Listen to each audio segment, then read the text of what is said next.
Здравствуйте, дорогие друзья! Я Ася Суворова, целитель, доктор традиционной китайской медицины, мастер рун, висцеральный терапевт. Я активно интересуюсь темами оздоровления, омоложения и развития. Также я работаю как онлайн-психолог и коуч по здоровью. Вот, сегодня я вас хочу немного огорошить. Те, кто уже не первый раз смотрит мой канал, ну, может быть, привыкли к тому, что бывают такие сюрпризы. А кто первый раз, ну, поверьте, иногда такой момент наступает. То есть сегодня я буду рассказывать о том, как заклеить себе рот. И это, конечно же, первое, что, наверное, приходит на ум, зачем заклеивать рот, чтобы меньше есть. Ну, в данном случае не есть совсем, ибо если рот заклеен, да, то как же кормиться? Нет, сегодняшняя тема не про похудение, хотя косвенно заклейка рта помогает, но не в том смысле, в ком вы, возможно, подумали. Немножко по порядку. Во-первых, я хочу выразить свою благодарность прекраснейшей женщине и специалисту Татьяне Сахарчук из Беларуси, потому что идею заклеивания рта, ну, заклеивать не клеем на всю жизнь, а кинезиотейпом или пластырем, вот эту идею я почерпнула от нее. Я занималась у нее на онлайн-курсе, там в том числе была эта тема. И вот Татьяна очень доступно все объяснила, а я со своей стороны не только это проделала и иногда повторяю, но также я поняла, как это работает, и дополнительные связи какие-то вывела. Поэтому благодарю Татьяну и несу эту информацию своим зрителям. Смотрите, да. Ну, во-первых, я вам покажу, что это такое, что мы используем. Так, ага. Ну, вот такие кинезиотейпы, они сейчас продаются, их заказывают. Мне вот привезли друзья. Их наклеивают на разные места тела. Они бывают более тонкие, более плотные. Вот, выглядит как такой рулонный пластырь. И обратная сторона, вот он на квадратике поделен. Это очень удобно. Значит, для чего наклеивается этот пластырь и когда он наклеивается? Во-первых, он наклеивается на ночь. Но можно, конечно, и днем, если вы знаете, что в течение дня вы можете несколько часов посидеть молча, да, не питаться, не пить воду, что уже нехорошо, да. Ну, отклеить раз или два и попить водички можно. Но опять же, это не очень эффективно. Опять же, если вам позвонили, если пришли люди, если вы должны работать, и, может быть, вашим близким тоже не очень как-то привычно видеть вас заклеенным ртом. Хотя, может быть, например, муж очень порадуется, что жена наконец заклеила себе рот, да, и молчит. Вот, лучше всего это делать на ночь. И вот такая интересная тема. Смотрите. Проблема ночного храпа, она такая совершенно всеобъемлющая.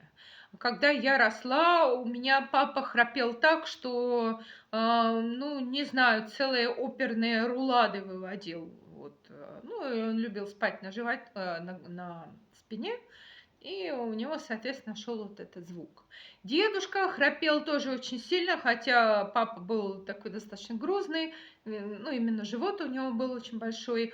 У дедушки такого живота не было, но и тот, и другой храпели, будь здоров. Да?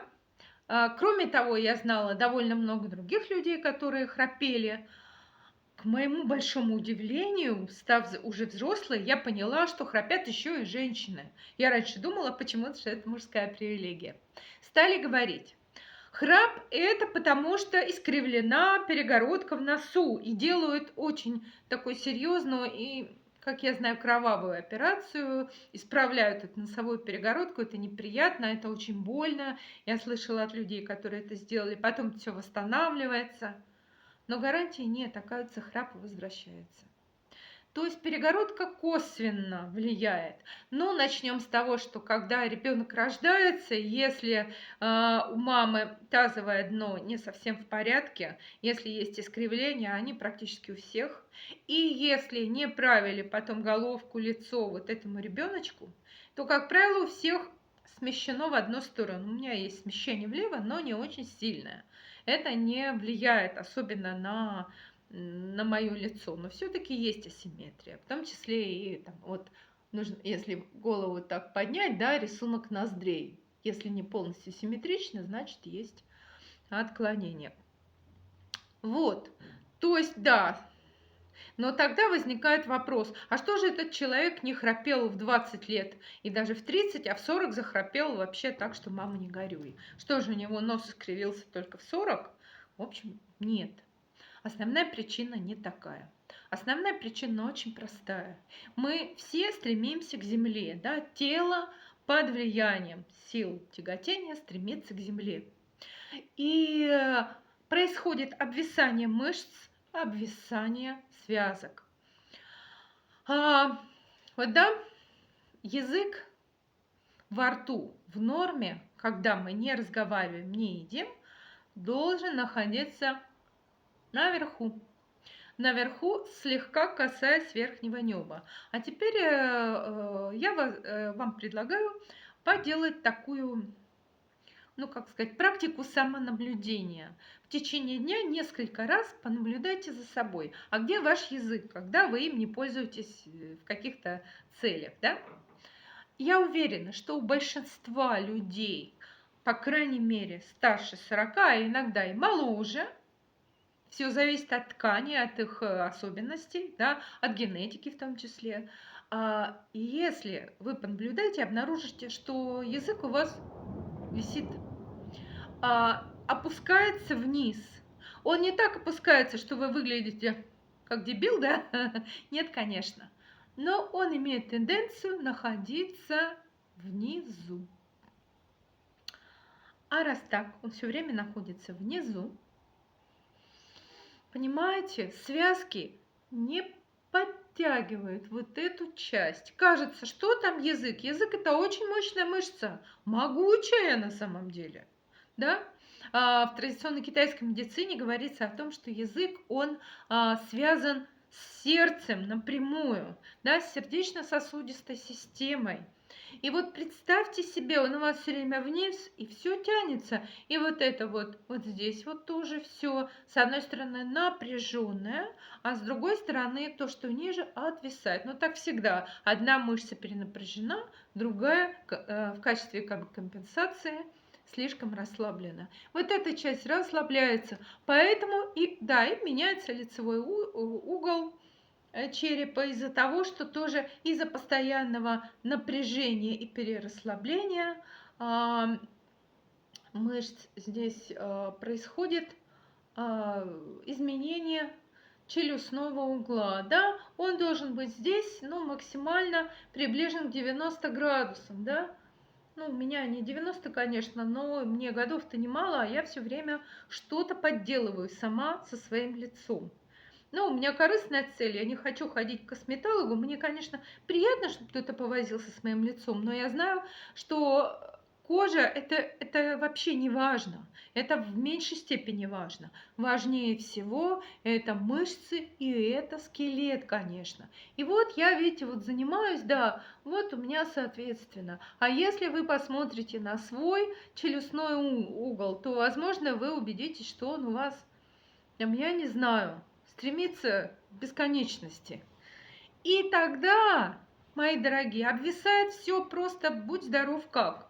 И когда оно обвисает, то вот он двойной подбородок, да, я далеко не худенькая женщина, но у меня, по крайней мере, если я не опускаю вниз лицо, у меня вот здесь вот этого вот не висит, да, хотя по идее, у меня не мощная такая челюсть. Бывает там такой вот подбородище, под ним сложно чему-нибудь образоваться. Вот. Ну, то есть отвисание. И вот эта вот мышца платизма, да, она выдает возраст. Почему? Потому что начинает висеть, там нет нормального лимфотока, кровотока, и она становится дряблая, вялая, мягкая и, в общем, прибавляет годов. Но не только годов, а из-за того, что язык отвисает, меняется форма гортани, меняется небо, вот этот вот свод неба. И от того, что он меняется вообще, во-первых, плывет все лицо, но даже не это самое плохое. Смотрите, когда человек храпит, что с ним происходит? У него рот открыт, пересыхает горло, он думает, что он простудился ночью, он не простудился, все пересохло, дышать носом не может, нос тоже становится заложенным, пазухи забиваются, не уходят продукты распада, все эти шлаки, токсины, отходы. В общем, дело плохо. И выясняется, если заклеивать в определенном состоянии, подняв язык к небу, заклеивать вот так вот рот на ночь. Чуть-чуть вот так вот накрыв губой. Но расслабить при этом. Знаете, что происходит ночью? Во-первых, восстанавливается вот это все. Потом замечаю, что язык идет наверх, что вообще очень здорово, да? И уже днем я хожу и замечаю, что язык у меня наверх. Храп был замечен. К сожалению, я очень была расстроена, когда мне об этом сказали. Вот. То есть храп уходит. Носовое дыхание восстанавливается. Утром более свежая ясная голова, лучше соображаю. И побочка очень приятная. Опять же, для женщин, кто несколько постарше и слишком часто приходится бегать в туалет ночью. Почему? Это не обязательно, потому что там внизу что-то не в порядке, а потому что мозговые связи тоже как-то нарушаются, и идет сигнал, что надо сходить в туалет, а на самом деле оно можно было бы и не идти. Просто сон очень беспокойный. Неправильное дыхание, перехватывает дыхание, проснулась, почувствовала мочевой пузырь вроде как бы полный, можно сходить. Внимание! Это тоже исчезает. Меньше начинается беготни при том же количестве выпитой воды. Вот это вообще очень здорово. То есть масса процессов в мозгу становится лучше. Итак, как мы делаем? Я сейчас вам быстренько изображаю. А то я уже наговорила чуть ли не до конца. Вот я отрезала себе кусок. Вот, у нас в Алании гром и гроза. Январская гроза. Да, значит, смотрите. Я взяла, отрезала кусочек вот такой. Ну, на ширину своего рта и чуть больше. И вот так.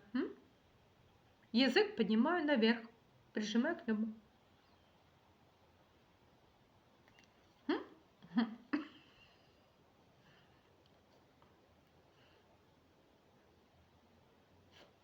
Если я когда первый раз это делала, очень боялась, что проснусь, не смогу дышать, и как тот ежик помру.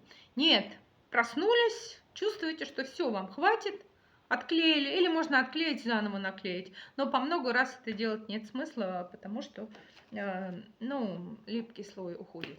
И вот проделайте так, можете обычный взять пластырь, но матерчатый, конечно. Утром посмотрите, как будет самочувствие. И если вы так поделаете неделю, поймете, что-то происходит с блеском глаз, с состоянием лица, да, с этим подбородком. Ну, там есть еще упражнения, обязательно запишу для вас видео, для платизма, для овала лица. Но вот такая вот вещь очень классная. Одна неувязочка. Да, муж или там любовник может быть огорчен, но надо как-то договориться. Да, ведь есть женщины, спят в маске на лице, есть в берушах. Ну и сказать, знаешь, дорогой, хочешь меня видеть красивой, чтоб я своим храпом могучим тебя не будила, то потерпи недельку-две. Хорошо пару недель так поделать. Итак, жду от вас отзывов. И до новых встреч. Подписывайтесь на канал, ставьте лайки, рекомендуйте друзьям. С вами была Ася Суворова.